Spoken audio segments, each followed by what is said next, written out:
That's great to hear. Well, maybe what I'll do to kick it off then, Jane, is just say that I'm super impressed with your background. I did a little bit of reading before our um, episode today, and it seems like you've had, quite a few different jobs leading up to where you are now. And part of what we like to discuss in this podcast is just that a career is a journey. There's not necessarily, you graduate and you end up in that one perfect dream job. I think that's what a lot of students hope for, but that I think we can share with them is part of a process. So I took a look at your background, and it seems like you've been a member of parliament, you've been a wedding officiant, done a bit of consulting, and I'm just curious if you wouldn't mind telling me a little bit about your background and how you got started in your career. Sure. And just to correct that, I was not I haven't been a member of parliament, but I was the director of communications for a member of parliament. Gotcha. Just to clarify that. Gotcha. Oh, thank you for clarifying. Which was still rigorous enough. No But doubt. yeah. So a little bit about my background. When we work with our students, like I find the best place to start is kind of at the beginning, like when you were young, what did you want to do? Where did you want to be? And I was thinking about that myself as I was reflecting to sort of prepare to chat with you today. Okay. And it was when I was a kid. This isn't all that exciting. I mean, I grew up in Nova Scotia. I had a happy childhood. I was very lucky, nice, lots of oceans and swimming and surrounded by beautiful nature. But I wanted to be a teacher, like it's not that exciting, like I said, but it was in my, and then Yeah. yeah, anyway, and so that was just something in my mind. So as I reflect back on my career, it's funny how things weave in and out. That's what I find. So, but one of my first experiences working was as a teenager, just a kid working part-time at Canadian Tire in my neighborhood. Nice. And it was a busy place, like they Oh tend yeah. to be. And I was 15 and I was a cashier. And I had my first sort of mentor there, that this has stayed Really? with me, like it stays with me today. I got moved from cash to this big, more responsibility where I was on what they called the courtesy desk, which, people would return their products and whatnot. And a lot of people that come there really busy on a Saturday, they're pretty frustrated. Something didn't Sure. work. They've got to return it. Like it's all annoying, right? Yeah. And so they put me up front. And my boss at the time, he told me, he ran the store. He told me that all I have to do is just let them tell you what they want to tell you and tell them that you understand. Huh. Okay. And then tell them that it's going to be okay. We're going to fix this. Maybe easier said than done, or how did you find it? No, well, it was great because like I'm Good. just a kid, like I said, there's all these, people, and it completely like makes people feel heard, like Absolutely. someone's listening to me, Yeah. I'm connecting, and it was just something that's super powerful. So I think that falls under the category of like sort of emotional intelligence, or an easy way to make your building relationships with other people easy, especially if there's conflict. And I understand what you're saying. I appreciate that you're frustrated, and I'm going to do everything I can to help you. Serve me well too in roles in politics for No sure, doubt. Yeah. where people are calling the member of parliament and they want to know, like, whatever, blah blah blah. Right. And so just being a good listener and but making sure they feel heard, it's just a very powerful thing, right? So I found that that's gone through my whole career. That is a So powerful lesson to learn early on. And it's funny, right? How some of those yeah, things stick with you and you end up using it in all these other areas of your life. So that's lucky to find a mentor like that so early on. I know, and it just stuck with me. It's simple. Okay, easy, I understand. Yeah. So that was a good one. And so then when I went on into my further on after high school, when I finished high school, I did not want to go to university, which was what was expected of me in my family. Sure. I could have. I mean, I was accepted, but I wasn't in that mindset. I wanted to travel. I had some wanderlust. Huh. But of course, my parents didn't want me to have no educate, no, post-secondary education, and just be, Just the oh yeah, expectation at that's the time, nice. right? Yeah. And so I was 18. So my mother convinced me to go to take a business course, like do 1 year business college. It Oh, was just prepping me to be able to work in an office, right? At that point in time, typing would be the skill. This was and other skills, bookkeeping and all that. So I agreed to do it. It wasn't particularly hard. It wasn't particularly fun. It was just a practical training course. fair enough. And but that being able to type and what I did, one of the ways that I got through that sort of program feeling was I wanted to type as fast as possible. So I would just, that was a little way that I kept myself amused. And again, we learned other things, but that skill set though took me all kinds of places. Like, because so the next year I was 19, I moved to Calgary and Okay.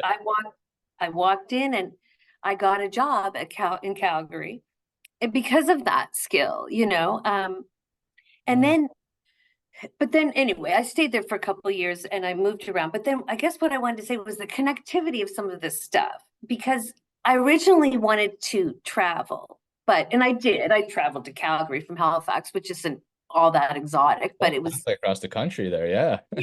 And I mean, from the East Coast, there's more jobs out west, that it's still the same probably today. But when I moved around a little bit. I went back to university for a year just because I was still toying with getting my education fulsomely. And then I ended up in Ottawa, and I got a job with external affairs, running the sort of the secretariat for an international power project in China. And it was because I could type. It was because I could type. Huh. Like, it's just ridiculous. But I mean, Yeah. there's that, like, I was outgoing, but there's to have those relevant skills and to know what they are, right? And it was at that point, so I traveled around the world, Oh, really? So you ended up 5 traveling years. as part of that job? Oh yeah, I was going everywhere. Like, well, we were in China a lot, but we were other traveling internationally all across the country, and um, so it was just interesting Yeah, that, isn't that strange? You kind of put off traveling, just yeah, out of listening to your parents' advice there, take that course, and then that course is what maybe made it easier to end up traveling.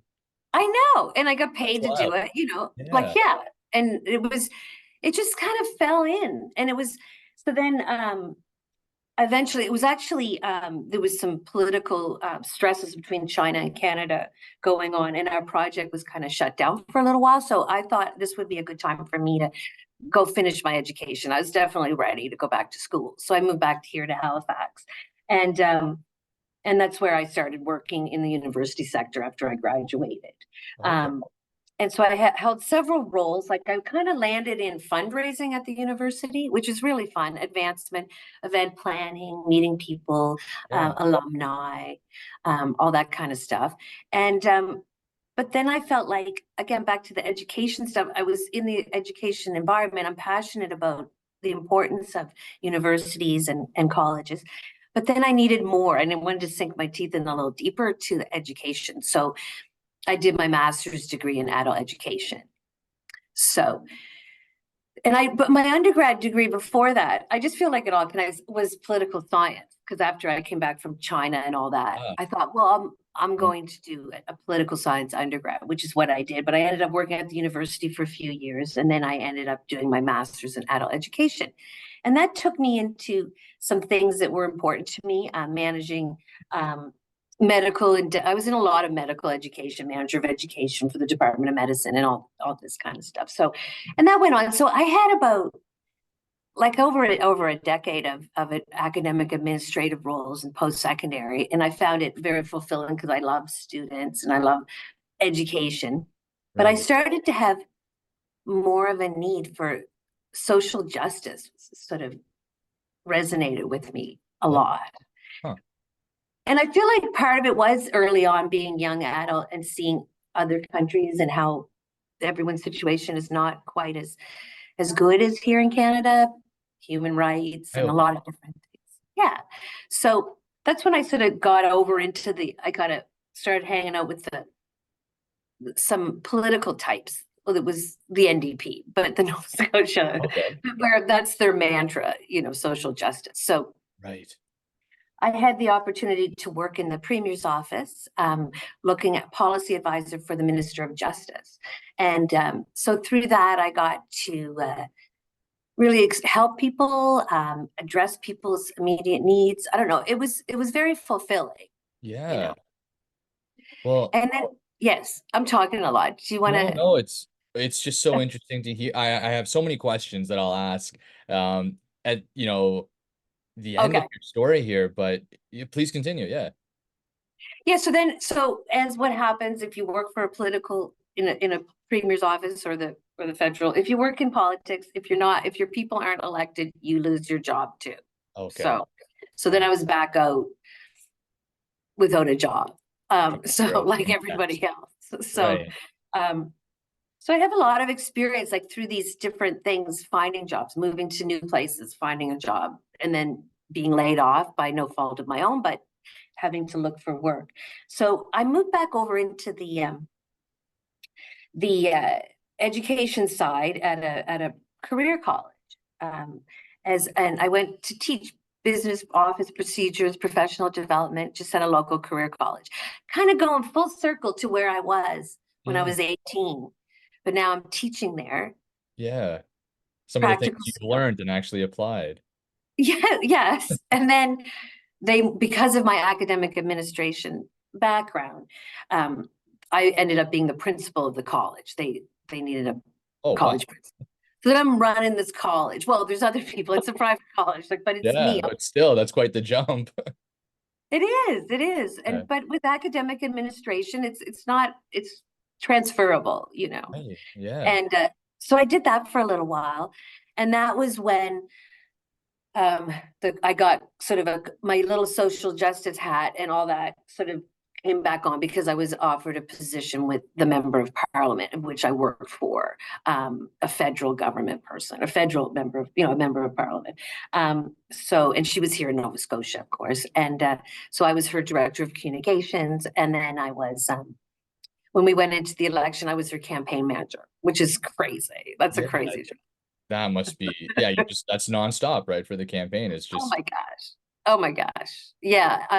Exciting as heck though, but right. it's a lot of moving parts. But anyway, in the end, she was not elected. I don't feel that it was because of us. We ran a good campaign, but it was just There's only how so it's. much you can do. Yeah. It's Oh, not, for yeah. sure. Yeah. So then I came out of that, and then that's how I ended up here at St. Mary's University as a director of graduate career services.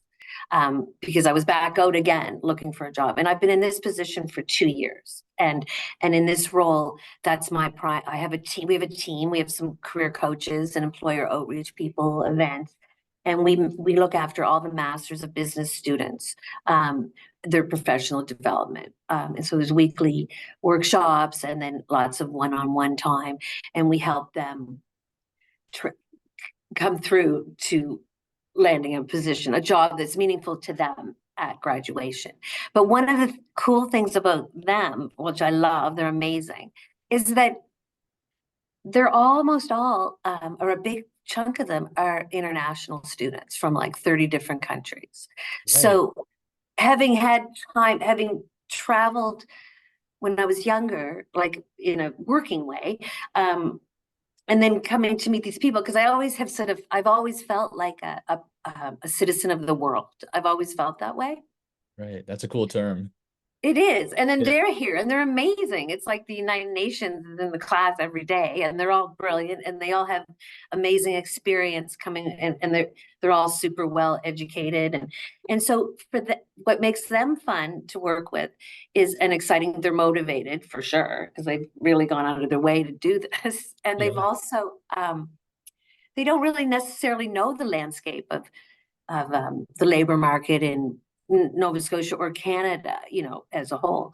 So that's an interesting aspect of our education, is how to help them navigate that, which is hard for anyone, whether you grew up here but that's a whole other layer of complexity. Yeah, and I do have questions around, what you're seeing work and what, might be preventing students from entering the workforce. But if you don't mind, I wanted to ask you a That's it. couple of Yeah. quick questions about kind of your journey, just kind of now that I've heard it in your own words. Um, the really cool thing that jumps out to me, Jane, is just that you had all these different interests along the way, from uh, customer service to the social justice you mentioned to, interest in the medical space. And I'm sure there are other things in there as well that caught your eye as you went along. Um, I think a lot of students would kind of repress all the different interests they have and think I have to just do one thing. But Mm. clearly that's not the case, right? I think it's really inspiring to hear you had this ability to kind of just shift and take the opportunities where you saw them. So I guess what I'm wondering is, let's talk about maybe the transition from your work in the medical space to when you got the bug for social justice. Were you actively, were you in the role and starting to look for new opportunities, or were you kind of just feeling that pull and then when an opportunity came along, you kind of jumped on it? What was kind of happening behind the scenes there? I think I was feeling after so many years in my roles in medicine that it was time for a change. I find that I like after 5 or 6 years, and this was a couple of different positions within, but it was over 10 years of the same environment. Holy, I'm ready for new stuff, yeah, because it's not as fresh to me. So, and I always find those new challenges. I seek them. It's like I kind of know when I need it, sure. and so, but then it's like when you have your sort of mind open, then you start seeing things, I think, that opportunities that maybe wouldn't seem so as like opportunities otherwise. Um, I know what you mean. I know what you mean. You yeah. just become a So, bit more aware of these things instead of tunnel visioned. yeah. And I've always thought like I would never want to be locked down to the same job for 35 years, which like generations sort of before us had done that, but I don't know how healthy it is, or it is healthy, or it's not. It depends on the kind of person that you are, but that's not the kind of person that I am. So I've never sort of married myself to anything that's going to be forever. So with that kind of in mind, and I definitely agree. I think there definitely was a generation that was committed to 25, 35-year careers, but often ended up resentful because the company would make the best move for them. And then suddenly that loyalty didn't mean stability. Um, so there was two sides to that coin for sure. But now kind of, in this new era of trying different things, and for you, really different things, it sounds like entirely different skill sets needed. Did you find you had to um, interview or seek out these opportunities, or did you end up meeting people along the way who kind of, like in your first role as the cashier, Yeah. do you think it was more, yeah, your network that introduced these opportunities, or you looking at job boards and trying to apply to things? Or how did it go for you? I think it's like a mix. Okay. My first job as a teenager, there, that was just they were hiring all the kids. I don't think it was not particularly special. It's just a basic job. But I had whatever the personality or the enthusiasm or whatever it was that would make me. They put me in that direct role, even though I was young, just that I could be with people, I guess. Yeah. Um, so that was sort of given to me. That I mean, You yeah, met the from right that. people and then took the opportunity. Okay, so Yeah, it's then your exactly. network there. Yeah. So the Okay. network part, oh my gosh, yeah. I mean, but when I moved, when I moved to Calgary and got that job, the first job, I moved to Calgary and I got a job. I moved to Calgary on a Friday, and my brother had just moved out there too, and I had some other people. So we had a house we were renting. So I went in with them. And then on Monday of that very first few days me there, I went for a job interview. It was like a cattle call or whatever they used to call Oh, that, like just everybody come on down to this place. Um, it was an insurance company, a big one though, but and to bring your resume and but there was like 100 people in there. I couldn't believe it. Like I went down and so I was making my way. You had to actually, I think, fill out an application, like there was the old way that they did things. And so the woman that gave me the application to fill out, I just started talking to her and I said, wow, I can't believe there's all these people here. And I just got here from the East Coast and I'm, looking for a job. And then there was a connection because her husband is from New Brunswick or something, as like, Yeah. and then she took me into this other room. Oh, And then in the end, I was hired. Like, so talking to people again, we people I think always will say that networking is really important. But exactly what is networking? Well, that's networking, just talking to people, like not really wanting anything from them. Just showing your authentic self a little bit as a human. that is an amazing story, Jane. I think Oh, those are the kind of moments I think are so what this podcast is really trying to shine light on. So thank you for sharing oh, that. good. Yeah. Yeah. I It was think just, that go ahead. yeah, no, but just be yourself. Like, yeah, it does, you will shine through. I do believe that.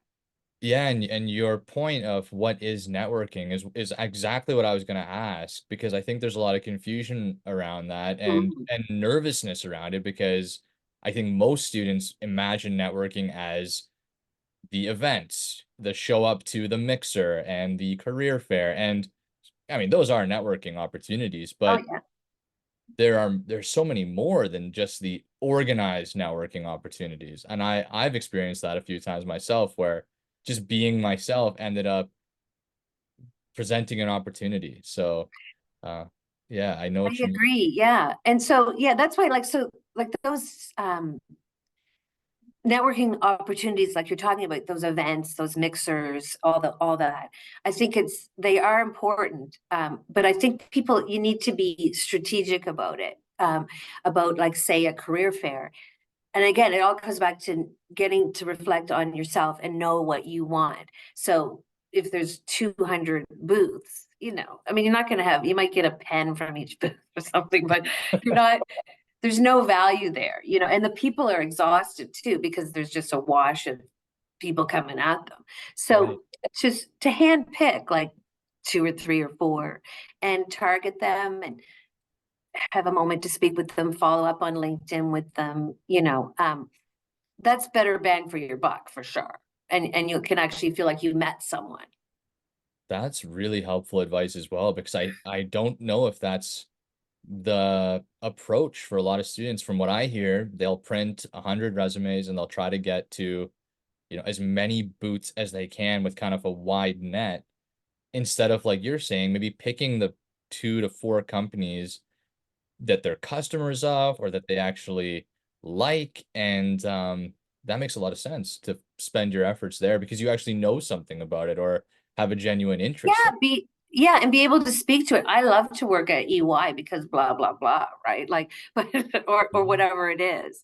And then, yeah, then you can sort of, another networking thing around this same sort of conversation is LinkedIn, which Right. is everybody's calling card now. It's not for fun. This is the professional platform for networking and sharing information. And there's lots of job postings on there as well. But I mean, if you're a student, or a graduate, of a program, you can find other alumni in there. So even if you're like new to Canada or new to, an area, there's going to be a whole bunch of like MBA alumni from your school or whatever degree you have, and you can find them because you just search people under that company name. And then you can connect and say, hey, I'm going to this, U of T or whatever, and I'm taking the same program as you. Like maybe you'd have 20 minutes for a chat, a call. Tell me about how you got where you were. How do you like working there? Not Oh, asking for anything, but start to build a little. I think they call that informational interviews, but it's, again, it's not, doesn't even have to be that structured, but just it's amazing how that works. that's another golden nugget there, Jane. I think what we'll have to do when we edit this is we'll have to show people how to do that because I've seen that in LinkedIn. I have never thought to use it as an approach Search people. Yeah. to Oh, talk, yeah. especially for the international students you mentioned who might feel like they don't know anyone and they're far from home. Yeah. There's a chance that people have come from the same school or the same area and are working at the company you're interested in. It's such a good point. Yeah. In my experience, people are, usually excited to share some of their insights. And, even our podcast today, like, um, I'm very lucky that you were willing to share your insights, but here we are talking about your journey and, just from a, hey, would you be willing to share? Exactly. Yeah, that was like a networky thing that we pulled this off. Yeah. Yeah. Yes. Yeah. No, LinkedIn is amazing in terms of finding people and finding connections. That Um, is, yeah, that's a really great piece of advice, Jane. I hope people take that one seriously and actually go out and look at those connections up in the companies that they're interested in section there. yeah, and I post on, like, see, I communicate a lot on LinkedIn in my professional role here, but that's a bit of a I think it's a bit of a value add for the programming, but it comes from being a communications director for a politician. I mean, if Right. you don't post it, it never happened, right? Exactly. Or Yeah. whatever, Yeah. you're always I was just hearing that this weekend. I was at a cottage weekend and I heard if you don't post that you're at the cottage, were you even at the cottage? yeah, yeah, that isn't that interesting, hilarious. Yeah. Um, yeah, but yeah, so like if you want to tell the story, and I think that's ultimately storytelling is so powerful, right? And so, and it is for people, job seekers, they have to know their own story and be able to tell it relevant to it, maybe in a job interview. If you think of, instead of a job interview and being terrified and nervous and trying to get all the right things said, package it as stories about yourself. And I think it's a very brilliant way, but it takes practice, like everything, to sort of tell it that way. Because I think as humans, we like stories. I think so too, and I agree. It does take practice, and I think it also takes focus in a way. I think it's kind of like your Yes. career fair example. You need to pick those stories based on the company that you're telling those stories to and what's relevant to them. Do you have any other kind of advice on how to pick those stories or anything that comes to mind around creating that? Well, one thing that comes to mind is that you had said about how I had, when I told my little story about different roles that I've stepped into, right? Yeah. But that's transferable skills. So Yes. because a lot of things that we are able to do and we learn in regular jobs or school, it's transferable. So you may not have had that exact same position before, but you did this, so that means you could do that. And so that's all part of discerning your story, but also how you would get through an interview or write an application for a job.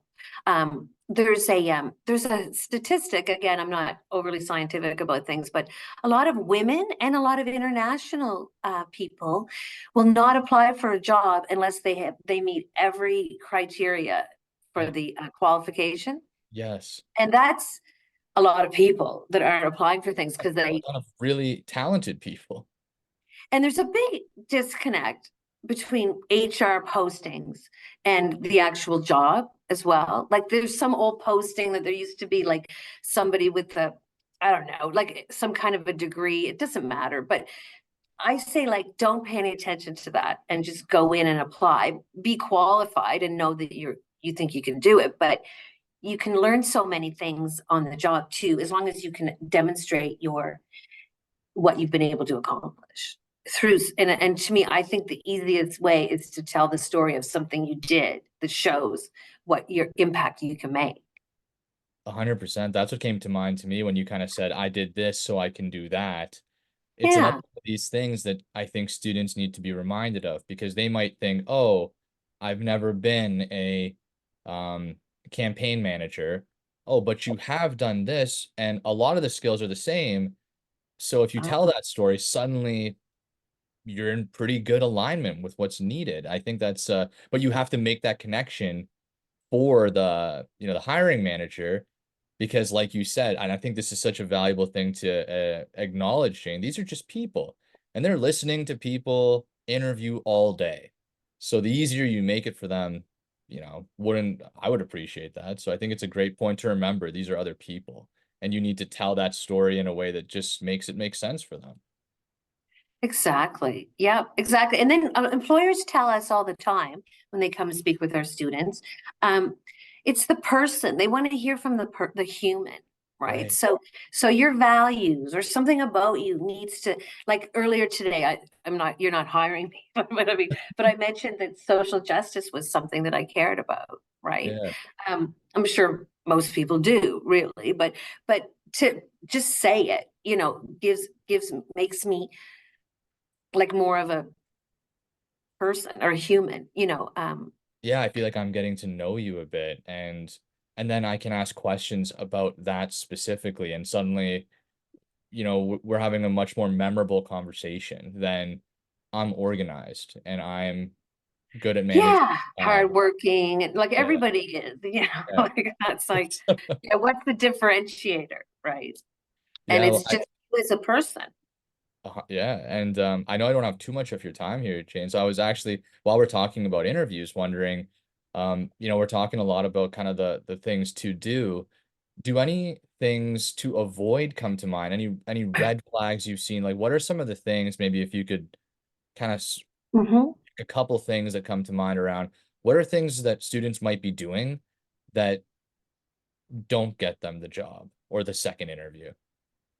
Well, preparing for the interview takes like if you have a job interview, it would take me a week to prepare for it. I mean, it takes a long time.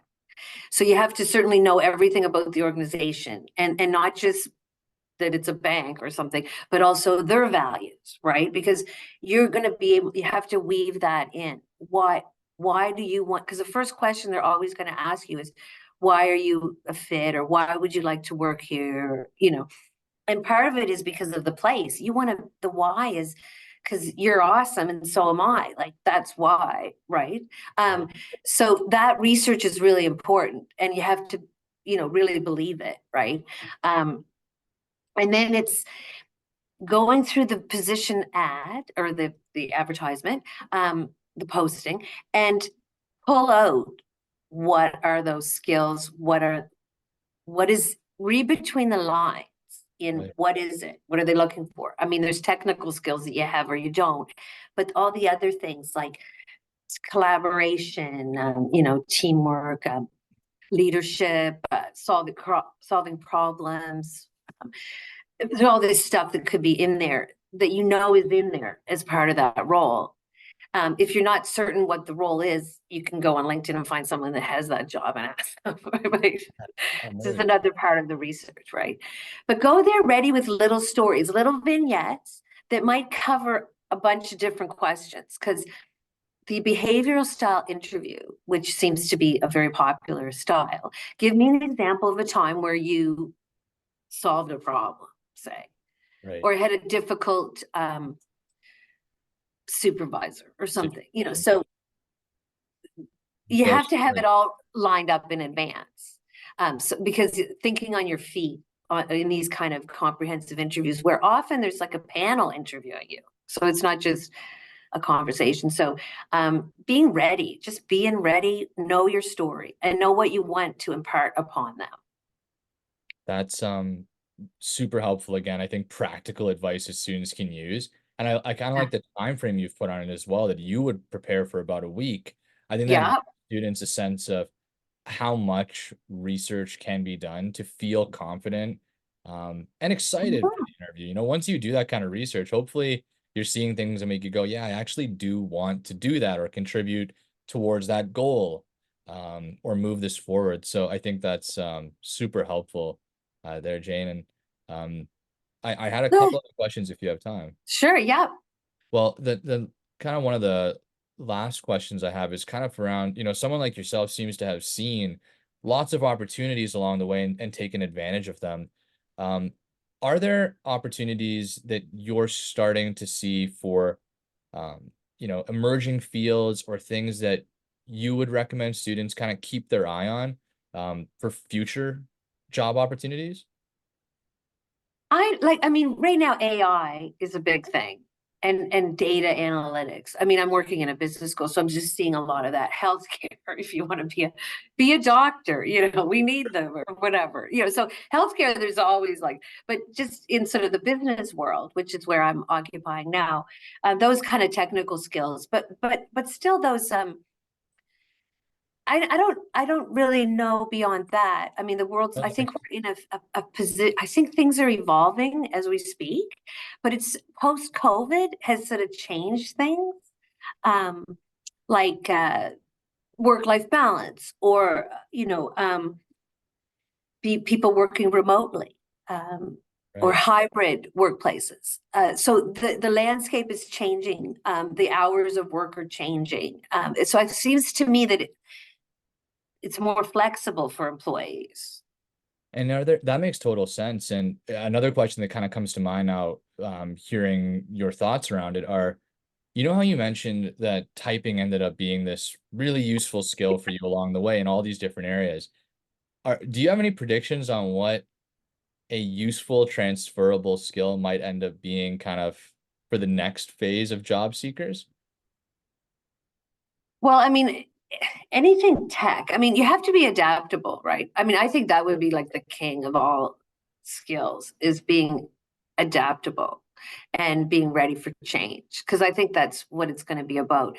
Um, Another thing that's happening is kind of morphing into is that people are working in groups. It's like there's team projects, project work. So instead of like a bunch of managers and a bunch of people, everyone does, it's more you're working with diverse people and you bring your strength to the table, what it might be if you're a communications expert or you're a tech person or Right. you know but I do think the one thing that if you wanted me to say that would be um, business data analytics, Okay. No, because that's, yeah. our world, yeah, a micro credential in data analytics, or we have a master's degree here for it, but it's starting to become a program all over the place, and because we're collecting all this data and no one knows what to do with it, like it's Great point. And there's more data than ever, really. yeah, and it's like they want to be able to predict things with it and obviously do all your planning with it. So data management in that context would be is a hot Yeah. career. That's again a super practical insight there, Jane. Thanks for that one. I haven't heard that one yet on the podcast, and it makes total sense when you think about how much of the AI technology everyone is excited about is driven by data. That is Mhm. um, that is making a lot of sense. So um, I think that's one to keep an eye on for sure. Yeah, like that whole world of machine learning and anyways, it's like, and I'm not a techie person, That's a great I mean, observation, though. Yeah. but I think that those I might be able to be like I think these are very learnable skills if you have the interest to do it. Yeah, and I like that as well. Just you have a couple great lines in here, Jane. Just stuff even, I'd like to be, or I think I could be. I think that mentality is a huge part of, your success, just from, what I'm hearing, and something that a lot of students could learn from, just that belief that you can do the things you're interested in. Yes, you need that. You got to believe in yourself. Yeah. And maybe just the last question I'll then ask you is kind of around that. Um, it kind of feels like you just gave yourself a chance to try these different things. Do you have any advice for students who might be holding themselves back? Kind of like you said, right? Like folks who might not apply to the job, they don't feel like they're a fit or don't feel like they have everything on the posting. Yeah. Do you have any kind of advice around kind of just jumping into something for the learning experience of it? Anything around that? Well, I just think that you have to be fearless and you do have to follow your heart and your gut and don't be daunted, but it is hard work. So if you're not going to do the work, then it might not go that well.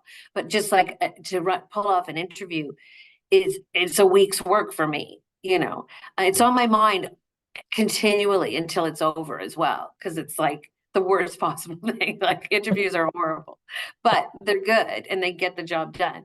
Um, But yeah, it's just when you allow yourself to go outside of your comfort zone. Just like today for me, this is a little outside of my comfort zone. Well, Um, it's always good.